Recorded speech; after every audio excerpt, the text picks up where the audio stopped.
नमस्कार मित्रों, मैं डॉक्टर सुमन कमल मिश्र अपने यूट्यूब चैनल इम्तिहान नोट्स पर आप सभी का हार्दिक स्वागत एवं अभिनंदन करती हूँ। आज मैं एनटीए नेट यूजीसी के सिलेबस में संलग्न तृतीय उपन्यास गोदान को लेकर के उपस्थित हुई हूँ। गोदान मुंशी प्रेमचंद का अंतिम और सबसे महत्वपूर्ण उपन्यास माना जाता है। इसका प्रकाशन 1936 में हिंदी ग्रंथ रत्नाकर कार्यालय बम्बई द्वारा किया गया था। इसमें भारतीय किसान समाज एवं परिवेश का सजीव चित्रण है। गोदान कृषि जीवन और ग्राम्य संस्कृति का महाकाव्य है। इसमें प्रगतिवाद, गांधीवाद और मार्क्सवाद अर्थात साम्यवाद का संपूर्ण चित्रण किया गया है। गोदान हिंदी के उपन्यास साहित्य के विकास का उज्ज्वलतम प्रकाश स्तंभ है। गोदान के नायक और नायिका होरी और धनिया के परिवार के रूप में हम भारत की एक विशेष संस्कृति को सजीव और साकार पाते हैं। ऐसी संस्कृति जो अब समाप्त हो रही है, फिर भी जिसमें भारत की मिट्टी की सोंधी सुगंध भरी है। प्रेमचंद ने इसे अमर बना दिया है। अब यहाँ पर हम उपन्यास का थोड़ा सा सारांश के रूप में देखेंगे, क्योंकि यह उपन्यास इतना वृहद है कि इसकी एक एक पंक्ति को पढ़ करके बता पाना थोड़ा सा मुश्किल काम है, और परीक्षा की दृष्टि से जितना जानना आवश्यक है हमने उसी चीज़ को यहाँ पर अंकन किया है। गोदान में भारतीय किसान का संपूर्ण जीवन, उसकी आकांक्षाओं और निराशा, उसकी धर्म भीरुता और भारत परायणता के साथ स्वार्थपरता और बैठकबाजी, उसकी बेबसी और निरीहता का जीता जागता चित्र उपस्थित करता है। उसकी गर्दन जिस पैर के नीचे दबी है उसे सहलाता, क्लेश और वेदना को झुठलाता, मर्जाद की झूठी भावना पर गर्व करता, ऋण ग्रस्तता के अभिशाप से पिसता, तिल तिल शूलों के पथ पर आगे बढ़ता भारतीय किसान जो समाज का मेरुदंड है, वह कितना शिथिल और जर्जर हो चुका है, यह गोदान में प्रत्यक्ष देखने को मिलता है। नगरों का कोलाहलमय चकाचौंध ने गांव की विभूति को कैसे ढक लिया है, कैसे समाप्त करने का प्रयास किया है। जमींदार, मिल मालिक, पत्र संपादक, अध्यापक, पेशेवर वकील और डॉक्टर, राजनीतिक नेता और राजकर्मचारी जोंक बने कैसे गांव के इस निरीह किसान का शोषण कर रहे हैं, और कैसे गांव के ही महाजन और पुरोहित उसकी सहायता कर रहे हैं। गोदान में ये सभी तत्व नख दर्पण के समान प्रत्यक्ष हो रहे हैं। गोदान वास्तव में 20वीं शताब्दी की भारत का एक ऐसा सजीव चित्र है जो अन्यत्र दुर्लभ है। गोदान में बहुत सी बातें कही गई हैं और जान पड़ता है प्रेमचंद ने अपने संपूर्ण जीवन के व्यंग्य और विनोद, कसक और वेदना, विद्रोह और वैराग्य, अनुभव और आदर्श सभी को इसी एक उपन्यास में उड़ेल दिया है, भर देना चाहा है। कुछ आलोचकों को इसी कारण उसमें अस्त व्यस्तता मिलती है। उसका कथानक शिथिल, अनियंत्रित और स्थान स्थान पर अति नाटकीय जान पड़ता है। ऊपर से देखने में ऐसा लगता है, किंतु सूक्ष्म रूप से देखने पर गोदान में लेखक का अद्भुत उपन्यास कौशल दिखाई पड़ेगा, क्योंकि उन्होंने जितनी बातें कही है वे सचमुच उत्थान में कही गई हैं। प्रेमचंद ने एक स्थान पर लिखा है, उपन्यास में आपकी कलम में जितनी शक्ति हो अपना जोर दिखाइए। राजनीतिक पर तर्क कीजिए, किसी महफिल के वर्णन में 10-20 पृष्ठ लिख डालिए। भाषा सरल एवं सरस होनी चाहिए, दूषण नहीं। प्रेमचंद ने गोदान में अपनी कलम का पूरा जोर लगा दिया है। सभी बातों को कहने के लिए उपयुक्त प्रसंग कल्पना, समुचित तर्क जाल और सही मनोवैज्ञानिक तर्क विश्लेषण, प्रवाहशील, चुस्त और दुरुस्त भाषा और वर्णन में उपस्थित कर देना चाहा है। प्रेमचंद का अपना विशेष कौशल है और इसी दृष्टि से उनकी तुलना में शायद ही किसी उपन्यास लेखक को रखा जा सके। जिस समय प्रेमचंद का जन्म हुआ था वह युग सामाजिक धार्मिक रूढ़ियों तथा उनकी जो मानसिक कुंठाओं से भरा हुआ था। इसी रूढ़वादिता से स्वयं प्रेमचंद जी भी प्रभावित थे।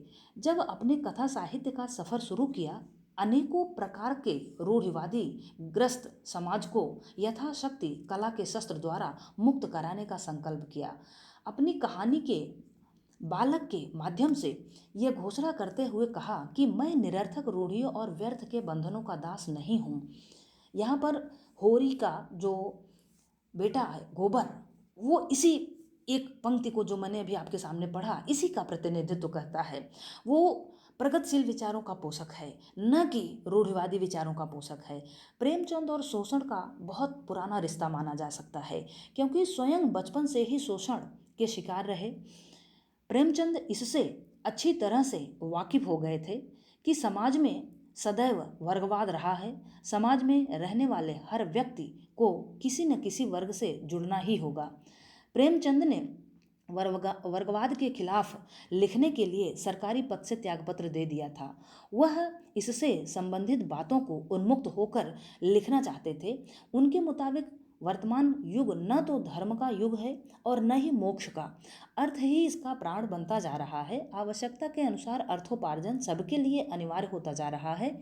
इसके बिना जिंदा रहना सर्वथा असंभव है। प्रेमचंद ने शोषित वर्ग को उठाने का हर संभव प्रयास किया है। उन्होंने आवाज़ लगाई, ऐ लोगों, जब तुम्हें संसार में रहना है तो जिंदा की तरह जियो। मुर्दों की तरह जिंदा रहने से क्या फ़ायदा। मो गोदान में दोहरे कथानक का समावेश किया गया है। एक ग्रामीण जीवन का ताना बाना लेकर चलता है तो दूसरा शहरी जीवन का। गोदान में होरी की अंतिम इच्छा एक गाय के दान का करना अंत तक अधूरी ही रह जाती है। यहाँ पर जो प्रमुख पात्र हैं उनका यहाँ पर अगर हम आपको समझाना चाहें तो मैं ये कहना चाहूँगी कि इसमें पात्रों का ढेरों इसके अंदर पात्र बुने गए हैं। लेकिन मैं परीक्षा को ध्यान में रखते हुए कुछ ऐसे ही पात्र आपके सामने गिनाती जाऊंगी जिसको आप थोड़ा ध्यान देंगे तो बैठ जाएगा। एक बार दो बार ध्यान देंगे तो फिर वो काफ़ी कुछ आपके दिमाग में सेट हो जाएगा। गोदान का जो प्रमुख पात्र है, जो पुरुष पात्र है, पहले मैं उनको देख रही हूँ आपके सम्मुख। पहला जो है होरी है। होरी गोदान का प्रमुख नायक है। हीरा शोभा होरी के भाई हैं। गोबर होरी का पुत्र है। भोला होरी के गांव से मिले पूर्वे का ग्वाला झुनिया का पिता। राय साहब अमरपाल सिंह जमींदार हैं। प्रोफेसर मेहता यूनिवर्सिटी में दर्शन शास्त्र के अध्यापक हैं।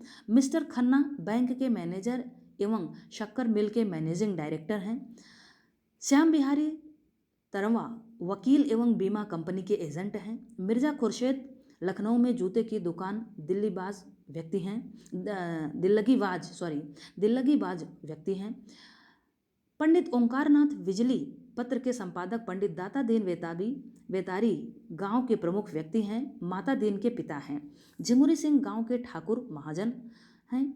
नोखेराम जमींदार के कारकुन हैं। पटेश्वरी गांव का पटवारी है। मंगल शाह गांव का सबसे धनी व्यक्ति है। गंडा सिंह थानेदार है। माता दीन दाता दीन के पुत्र हैं। स्त्री पात्र में है धनिया, जो होरी की पत्नी है, उपन्यास की नायिका के रूप में अंकित की गई है। मालती पेशे से बच्चों की डॉक्टर, मेहता के प्रति आकृष्ट है। मेहता और मालती में आपस में लगाव है। गोबंदी खन्ना, मिस्टर खन्ना की पत्नी, मेहता की नज़र में आदर्श स्त्री है। झुनिया भोला की विधवा पुत्री, गोबर की प्रेमिका पत्नी है। सरोज मालती की बहन है। सोना रूपा होरी की दो पुत्रियां हैं। सिलिया माता दीन की प्रेमिका जात से हीन है, जो छोटी वर्ग में है। दुलारी सहुआइन दुकान करती है, ब्याज पर पैसे देती है। होरी इससे हंसी दिल लगी करता है। नोहरी झुनिया की सौतेली माँ है। ये पात्रों का सिलसिला है इस उपन्यास में, जो शहरी और ग्रामीण दोनों तरफ से जुड़े हुए हैं। इसके साथ ही मैं आप लोगों को जैसे गोदान की जो प्रमुख समस्याएं हैं, गोदान का जो प्रमुख उद्देश्य है और यह उपन्यास किस हद तक सफल है, ये सारी चीज़ें मैं आप लोगों के सम्मुख लाना चाह रही हूँ। अगर जैसे आपको परीक्षा को ध्यान में रख करके तैयारी करना है, क्योंकि मैं ये कहना चाहूँगी कि साहित्य एक ऐसी दुनिया है कि जब आप उसे परीक्षा पास करने के लिए पढ़ रहे हो तब आपका दृष्टिकोण कुछ और होना चाहिए। लेकिन जब आप एक आनंद लेने के लिए, साहित्य का रस पीने के लिए जब आप करते हो तो उसके पढ़ने के तरीके कुछ अलग होने चाहिए। उसी बात को ध्यान में रखते हुए मैंने मुख्य बातों को आपके सामने रखने का प्रयास किया है। और इसके अतिरिक्त भी जैसे उसकी जो शिल्प विधान है उसके अंतर्गत और जो समाज की जुड़ी हुई एक एक चीज़ कही गई है, उसको मैं एक एक बात को अगर गिनाऊंगी तो वो आप लोगों के लिए थोड़ा सा मुश्किल काम होगा। प्रेमचंद जी ने गोदान में धनिया के रूप में एक ऐसे नारी पात्र की परिकल्पना की है जो अपनी दृढ़ता, साहस और कर्मठता से समाज को हिला देती है। वह एक साथ सामाजिक रूढ़ियों से, अन्याय से और शोषण से जूझती है और अपने लौह व्यक्तित्व पर आंतरिक मृदुता के कारण गोदान की सर्वाधिक जीवंत नारी पात्र बन जाती है। ये उनके गोदान की सबसे बड़ी विशेषता कहलाती है।